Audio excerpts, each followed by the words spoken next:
January 15, 1966 coup. Who carried out the coup and for what reasons? Thank you for giving me this opportunity to try and enlighten people on this coup that seems to be at the center of subsequent problems in Nigeria. The coup of January 15th, 1966 was actually led by Major Ifajuna, and he commanded the activities in the south, and Zogo, another major, coordinated the northern side of it from Kaduna. The reason for the coup, if you remember, Nigeria became independent in 1960. We had a government, a quasi-Westminster type government with a parliament and a ceremonial president, reflecting, as it were, the Queen of Great Britain. That was Dr. Nnamdi Azikiwe, and Tafawa Balewa was the president from the north. Now, the real problem with Nigeria has always been the imbalance of the federation that is and was known as Nigeria. I remember when I was at school, I was taught that the great thing about a federation was that no federating unit should ever be preponderant over the others. As it happened, the Nigerian Federation, when it was created, was given down to Nigerians from London. And that federation contained the imbalance of the North being preponderant, in fact, over the two other sides, the West and the East. And this created, right from the first day, a certain degree of friction. The North could dictate, and the South, whichever part of the South, could just complain if it's not in accord with what the North wished. The first few years of independence were not too bad, but there were a lot of unfulfilled ambitions of the Nigerians, because in those days we thought that once you got independence, you were free and everything worked, and you joined the higher league of nations internationally, discussing what went on. In fact, to Nigerians it looked as though, and indeed they tended to show, that independence in itself was the achievement. Now Nigeria was free, us were a member of the world, instead of looking upon it as the beginning of our journey to nationhood. And I say this, and I want to underscore it. Nigeria was not, has never been a nation. We had the aspiration, hopes that Nigeria one day would become a nation. And that has been elusive up till today. The reason being that, most unfortunately, the powers in Nigeria were concentrated in the hands of the North, which was preponderant, and wrongly so. At independence, we hoped we would be able, in fact, the three leaders of the country had different notions of independence.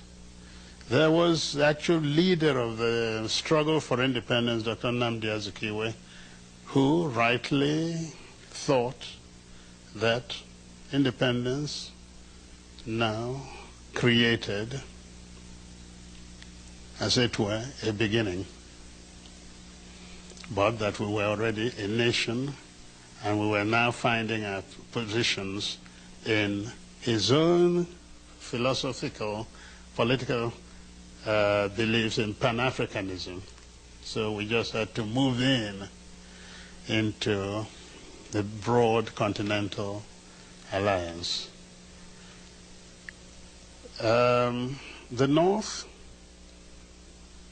under the Sultanate of Sokoto, whose agent was the Prime Minister Tafawa Balewa, felt that the Nigerian nation one had to tread very slowly, because he saw and they saw a great deal of inequities in Nigeria, and perhaps the most important then was the level of education between the North and the South. And therefore that affected, of course, the position of the North, or Northerners, in the bureaucracy of Nigeria.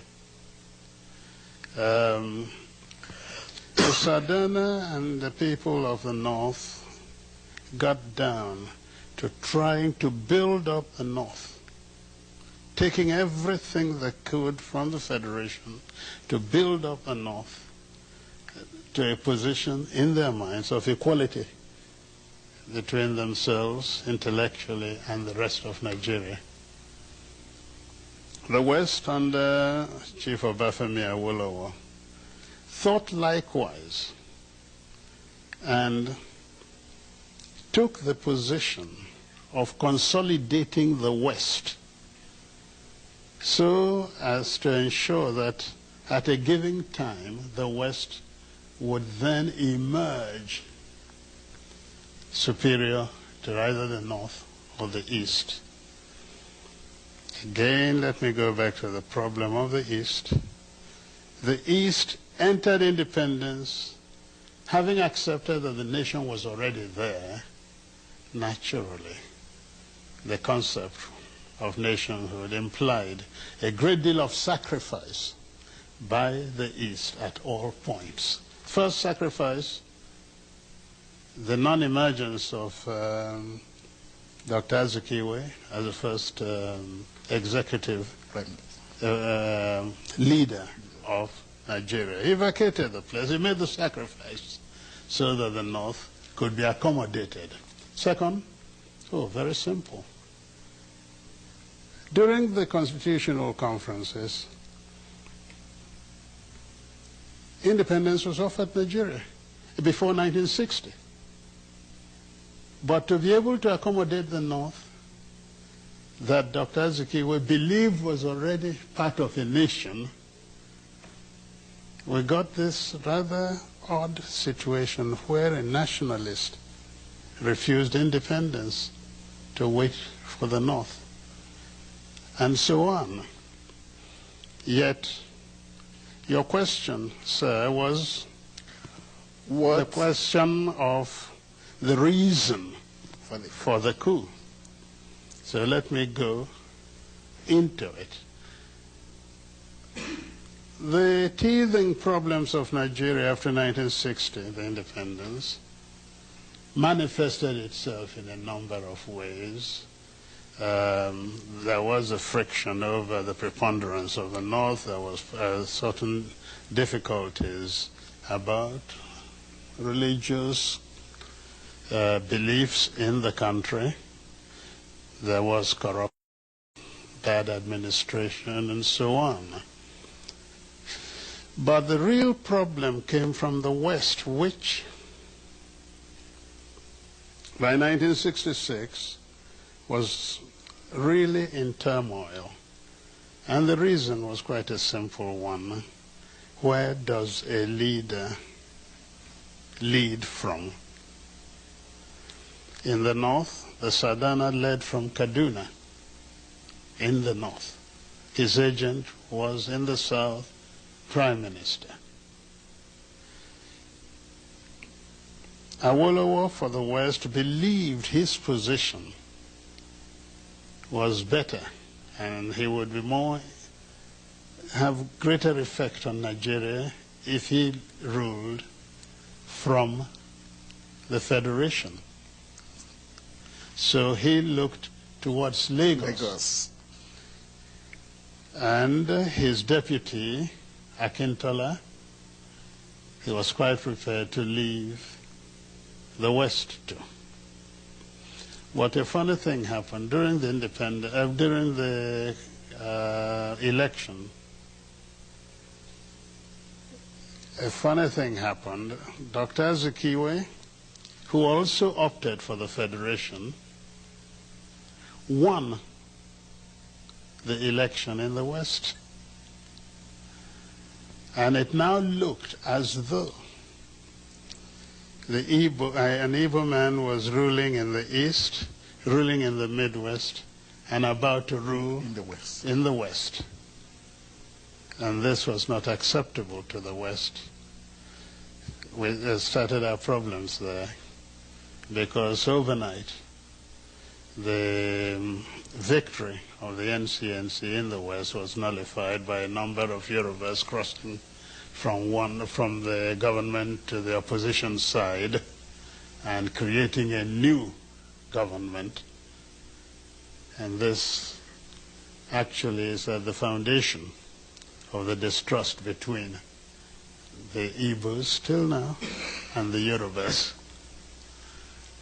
Now, law and order broke down in the West after the second election.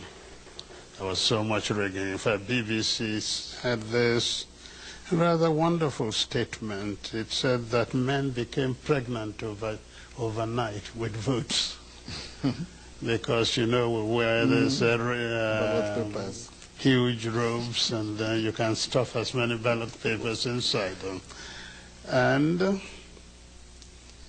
as a result of that, and because by then Awolowo was in jail for treasonable felony, it was felt that the North used its powers to ensure that Akintola, who became their stooge, won the election. It became very dangerous to travel around the streets of Lagos or the West, anywhere. That's when they started throwing acid at people in the streets, in your car, the phenomenon known as wet year. That is wet in wet year. Throwing acid on people. And it was to halt this, actually, that the military was pulled out of barracks to help stabilize the situation. And this went on. We were not moving anywhere. The countries were becoming independent. We were seeing Julius Nyerere creating personality in Africa, Nkrumah there, and so on. Nigeria is big, and with all the promise of independence, was clearly doing nothing. It was then that a group of young officers. Now let's get it straight. The young officers had within Igbos, Yorubas, and Hausas. The way the Nigerian army was structured, you could not escape a preponderance of Igbo officers. And these were at the middle level, because they were essentially majors. By then I was a lieutenant colonel, so I wasn't part of it. I was then commanding a battalion in Kano. The coup ostensibly, because I've later found out that the whole aim of the coup was to halt this apparent drift in Nigeria. But significantly, you know what they wanted to do? To create a presidential commission of army officers as a safeguard, the people who would guard the nation, and hand over government to Chief Obafemi Awolowo. The idea was to release him from prison, make him prime minister, and in the hope that Nigeria would become a better place. That is actually how. So it was really the Yorubas and their leader that were going to benefit. Oh, absolutely. From the coup, not the insinuation that it was an Igbo coup. No, certainly not. Okay. Certainly. Your Excellency, we have And not only that, and I think because a lot of things have been said about this. Yes. Who actually halted the coup? Aguiyi Ironsi in Lagos, an Igbo. Emeka Ojukwu in Kano, an Igbo. The Igbos halted the coup. How can it be at the same time an Igbo coup halted by Igbos? There's something odd about that. Thank you, Your Excellency. The next question is, on May 29th, July 29th, September 29th, 1966, genocide was committed against the Igbos. Will you let the world, through this medium, know the extent of this genocide? We know you established the Onyuke Commission that looked into these genocidal acts. What were his findings, some of them that you can let the world know? Well, that's no doubt. I mean, the findings, the report. Okay, the report. The report is available, can be bought by anyone. It's been circulated all over Nigeria. It's not hidden. The first massacre of Igbos in the north, we could, in that report, it was stated that the first coup was 50,000. Then, later in the same year, the universal massacre that took place across the whole of Nigeria, including the north and parts of the west, we're talking in terms of 700,000 killed. So if its figures we're looking into, certainly they were very heavy. But when we're talking of genocide, it's the intent that really matters. What was the aim of that? And it was very simple, and the language might make people shudder or remember. It was to impose the final solution to the Igbo problem in Nigeria. That is, when there are no more Igbos in Nigeria, then there will be no problem. I think if one thinks back, sometime you will know who used that term, referring to who. Was the element of religion involved? There are three areas that came together. There was certainly the ethnic one. There was at the same time the political one side. And when I say political, that is the search for power in the federation. And certainly the third was religious. The North used Islam. Almost the same sort of thing that we're witnessing in Europe today. Might you take this opportunity to state very clearly the solidarity of Igbo, that is the Igbo people, with the United States government in the events of September 11th. Naturally, we feel with America, and I am personally proud of our solidarity. All we say is this is an extension of that for which we have suffered, are suffering, and will continue to suffer if the world does not come to our aid. We pray that somehow the United States gets out of this. We are sure anyway that she will vanquish the enemy. But I would like her also to remember that in her pain we showed solidarity. Yeah, that's AZ was speaking on behalf of all Igbos everywhere. the sympathy is with the United States because of the events of September 11, 2001. The final question, we have about 2 minutes, Your Excellency. When the Igbos, through the Consultative Assembly, mandated you to declare the Igbo land the sovereign and independent state of Biafra, Nigeria declared war on the young republic. Why would we call this war the war of genocide? The world would like to know again through this medium why the war was called war of genocide against the Igbos.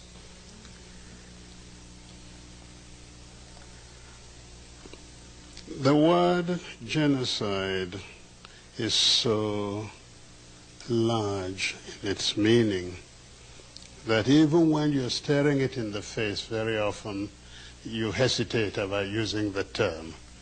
But actually the Biafran problem was nothing except being genocidal. There was no distinction. The mere fact that you were an Easterner in those days labeled you fit only for one thing: death, and death at the hands of the Nigerian authorities. The Igbos and their associates were killed in practically every village in northern Nigeria. They were killed in many places in western Nigeria. They were in Lagos, even on Kata Bridge, the very center of Lagos. People were looked at and thought, oh, this looked an Igbo, and killed. The very first army officer killed in Lagos, actually, during that time was from Calabar, was killed on the bridge, and so on. Igbos were being hunted out and killed.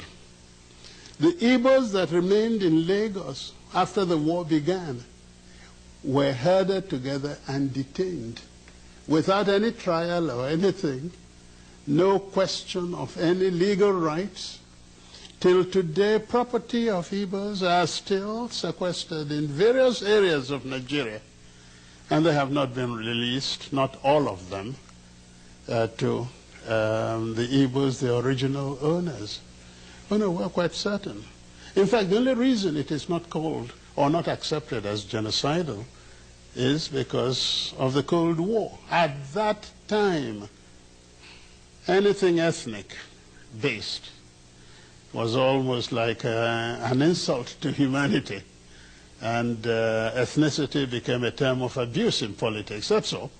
If it were today, certainly, what happened in Nigeria is much, much worse than what you have seen of Rwanda, not to talk about Eastern Europe.